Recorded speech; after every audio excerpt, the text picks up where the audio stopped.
I was born in Olney, Illinois, the home of the white squirrels. And I used to always tell my kids that I was born in Olney, Illinois, the home of the white squirrels, and they said, yeah, and you're the squirreliest of the whole bunch.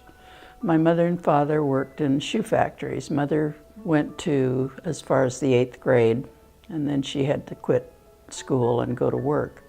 It was during the Depression, and she divorced my father when I was 17 months old. And she was a single mom when it was not the normal thing to do.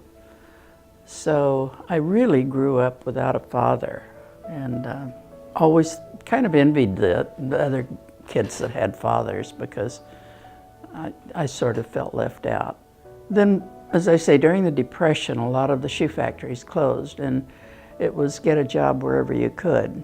So then she was offered a job in California, and for a woman with a child to go there not knowing anyone was just an amazing thing to do. And so she brought me to California and came to San Diego. Well, then she got a job working at Ratner's pants factory, sewing pants.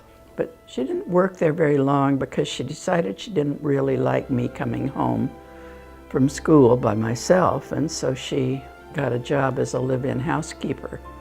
So we took care of Mrs. Page, and it was really the first time in mine and my mother's life that we kind of had a home.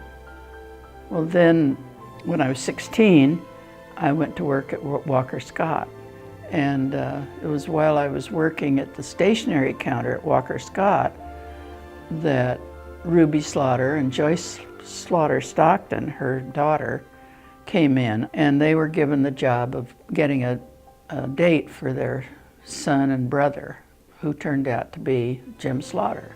He was stationed at the time in Santa Ana. He was going through Army Air Force training to be a B-25 pilot. In the meantime, we had gone in August to Los Angeles because his leave was up, and he had to find out whether he was going to be reassigned to the Pacific Theater of War or whether the war was going to be over and he would be surveyed out of the Army. And we had been hearing rumors all day that the war was going to be over.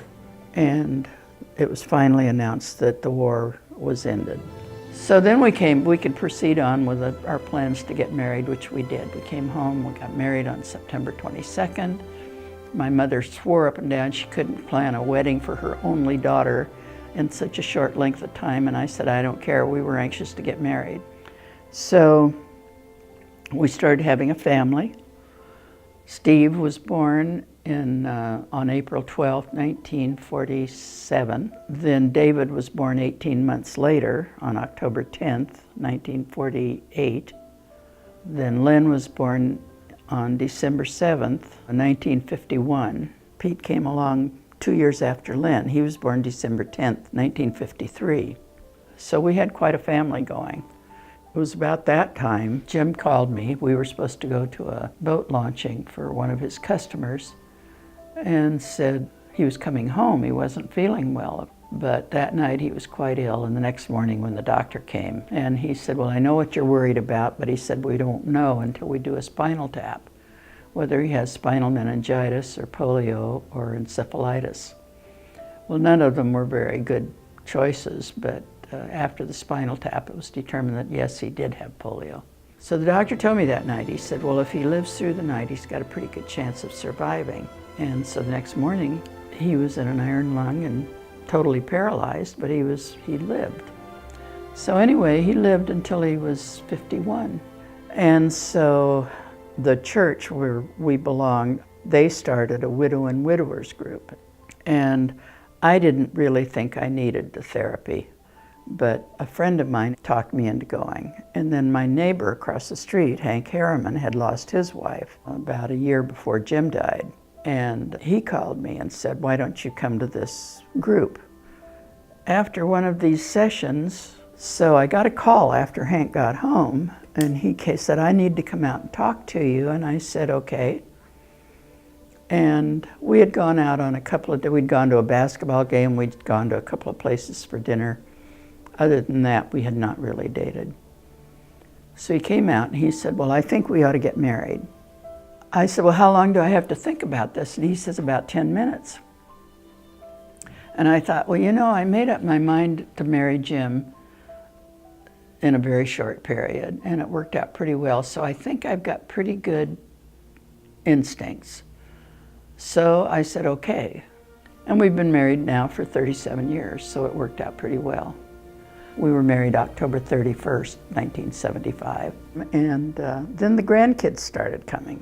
All told, we have 12 grandkids between us. My 4 grandchildren all stayed here in San Diego pretty much. Fortunately, we've moved back here because Hank has been diagnosed with Alzheimer's. It's a very slow-moving disease, and for the most part, he gets along pretty well. But we've been married 37 years, and we love it, so it's been fun.